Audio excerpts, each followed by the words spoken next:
एमेमत्मिदं नित्यम् अनुतिष्ठन्ति मानवाः श्रद्धवन्तो न सूयन्तो मुच्यन्ते तेऽपि कर्मभिः.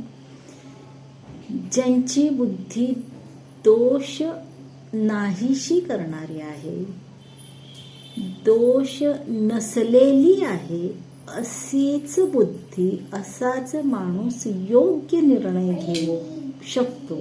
आणि जो योग्य निर्णय घेतो त्याला कर्माचं बंधन नसतं, तो कर्मापासून मुक्त असतो आणि अशा व्यक्तीला यश हे मिळतेच.